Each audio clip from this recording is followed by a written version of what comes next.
Welcome to K-Catalog, your Taglish Korean compilation.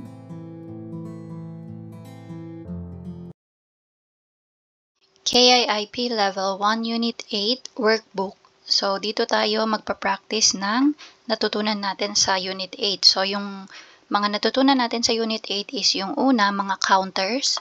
Ginagamit nating pangbilang sa tao, sa bagay, sa hayop, sa mga prutas. Ayan. And then, we also learned from this unit yung pagbilang ng pera sa Korea. Okay? So, let's start with vocabulary or ohui. Sabi, number 1, 관계 있는 것을 연결하세요. So, match daw yung may related sa isa't isa. 관계 있는 것. So, and yung related sa bawat isa ay pagdudugtungin. So, we have yung mga pictures natin, yung mga bagay or tao or animal. And then, we have yung mga possible counters. So, number 1, sagwa. Sagwa, ang counter natin na pwedeng gamitin dyan is ge. And then for books or check, won. And then number 3, malabo lang siya pero it's like paper, no? Para siyang papel. So we can use for paper, we can use jang. Okay, that's the counter for paper. And then for number 4, so tao, saram, counter is myong. Number 5, animal, so gangaji or puppy, mari. Yan. So, if hindi nyo maalala, balikan nyo lang yung lesson or video natin for Level 1 Unit 8 para makita nyo ulit or ma-review nyo yung mga counters para sa iba't ibang bagay. Okay, punta tayo sa number 2. Sabi, 그림을 보고 보기와 같이 문장을 완성하세요. So, let's complete daw yung sentence while looking at the picture, yung nasa bogi daw or sample natin. So, tingnan natin yung ginawa sa example. So, merong tatlong tsaa or tasa ng kape pala. So, may tatlong tasa ng kape. Ang sabi niya, 커피가, tapos yung nasa blank is yung counter. Kung ilan, okay, at saka kung ano yung counter na corresponding dun sa bagay na pinag-uusapan. So, sabi niya, 커피가 세 잔 있어요. So, yung se dito is 3. Yan. Tapos yung jan is counter for cups.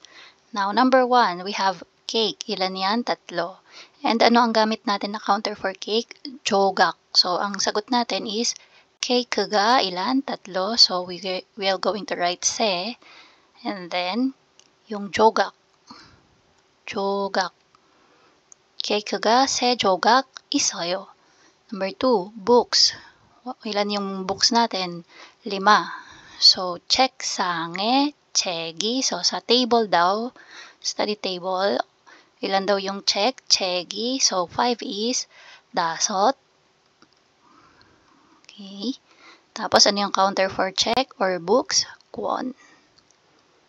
Yan. So, 책상에 책이 5권 있어요.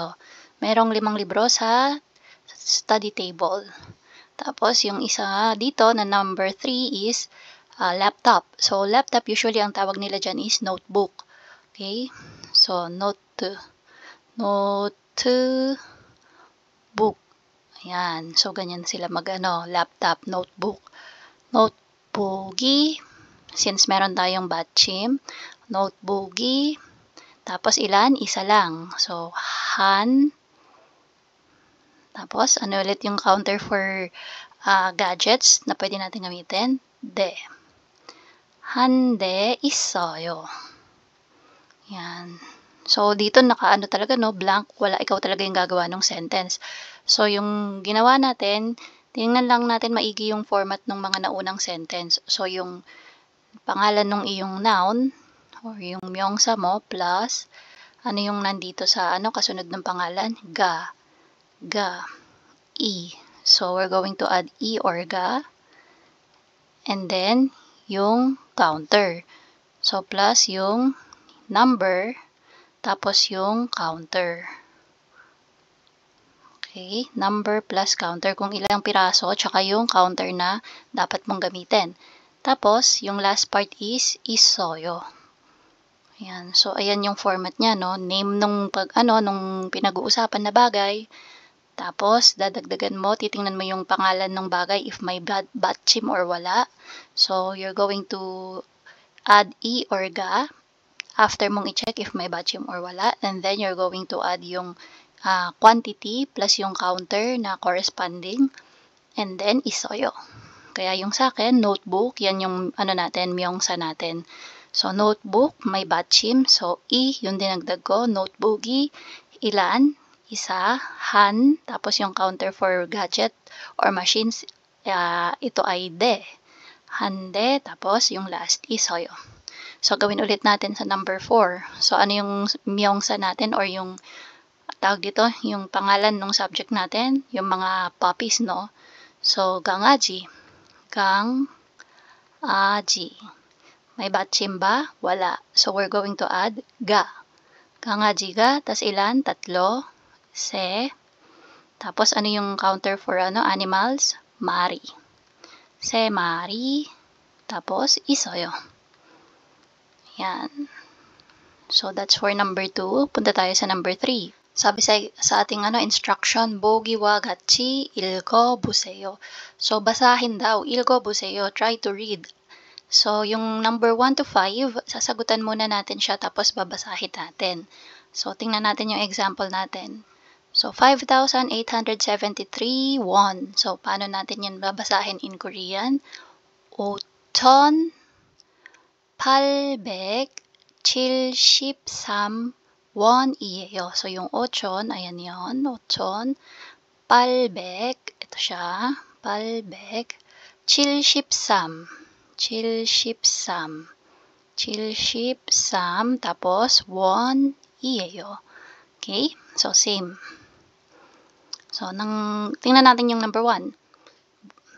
2,538 won in Korean is 2,538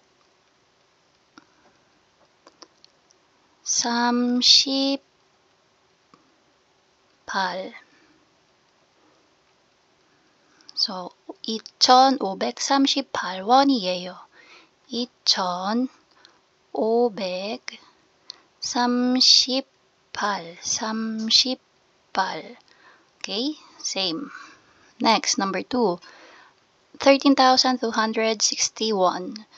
So, that would be 13,260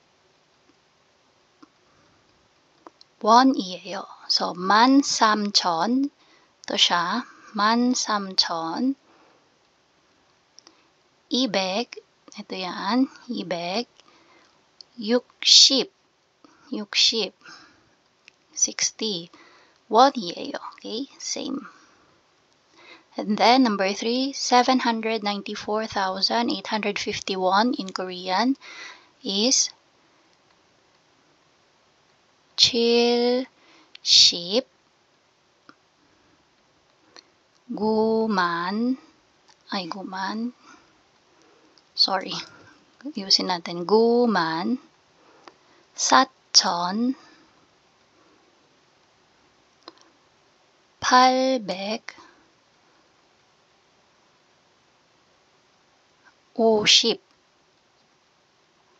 won이에요. So again, 70.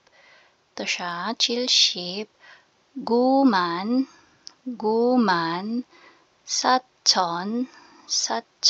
So 70. Guman. 4,000. Yan. 800. Ito na yan. 50. 50. So, 850 won이에요. So, same. Number 4. 2,357,941 in Korean is 230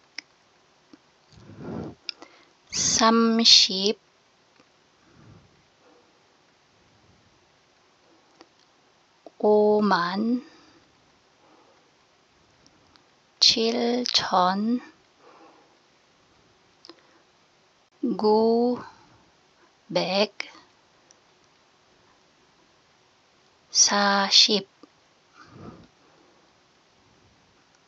tapos won이에요. So yung 200 Palitan natin ng kulay. 200. So, ito yan. 30. 30. Ito siya. 5만. 5만. 7천. 7천. 900. Yan. 40. 40.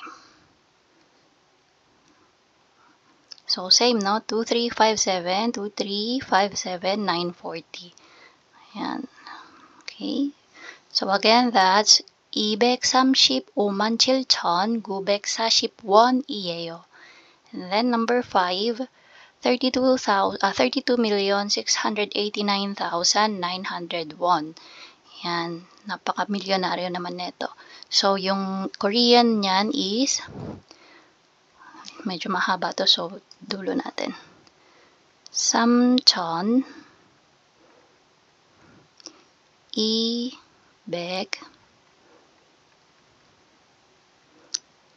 60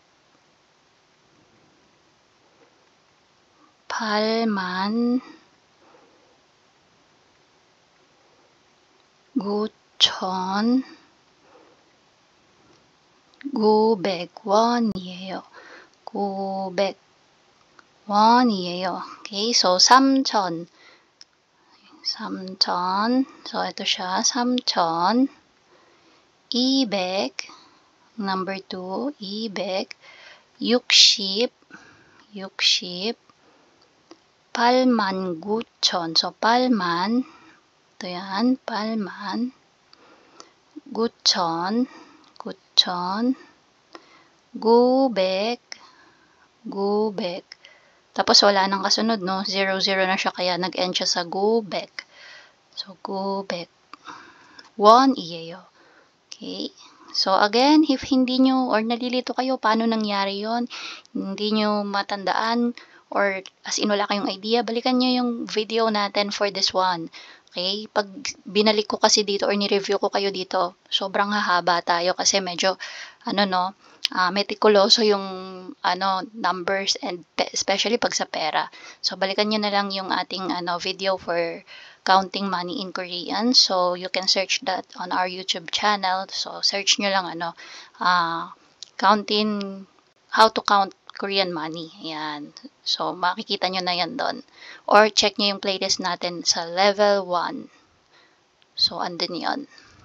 Okay. Next, number 4 sa vocabulary, 그림을 보고 보기와 같이 대화를 완성하세요. So, tingnan daw yung picture sa binigay na example and sagutin daw yung or i-complete yung conversation. So, katulad daw nung ginawa dito sa example. So, we have yung mansanas, no? 4. Magkano yung 4?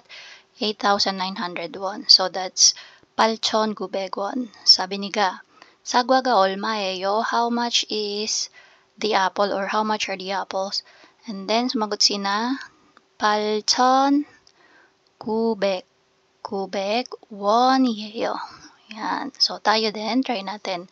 Number 1, yung libro, magkano siya? 17,350 won.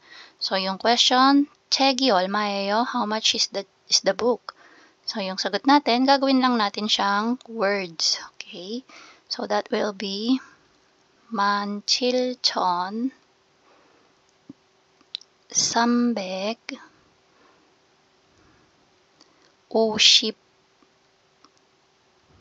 원이에요.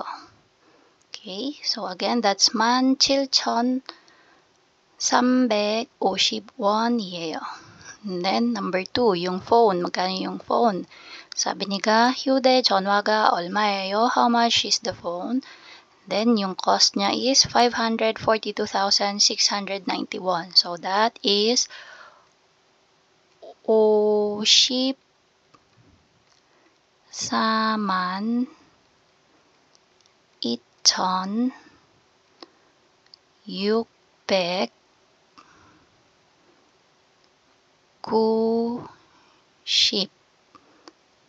원이에요. Okay, so 542,690 원이에요. And then yung number 3, 청소기가 얼마예요? How much is the vacuum cleaner? magkano daw? 243,751. So that is 24,3,000.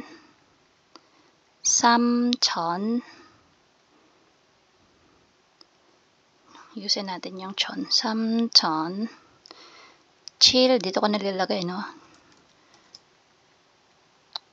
750원이에요. yan. So again, that's 243,750원이에요. yan. So ito yung ating vocabulary. And that's it. If you find this video helpful, please hit the like, share, and subscribe button. So I still hope to see you in the upcoming videos, and again, thanks for watching.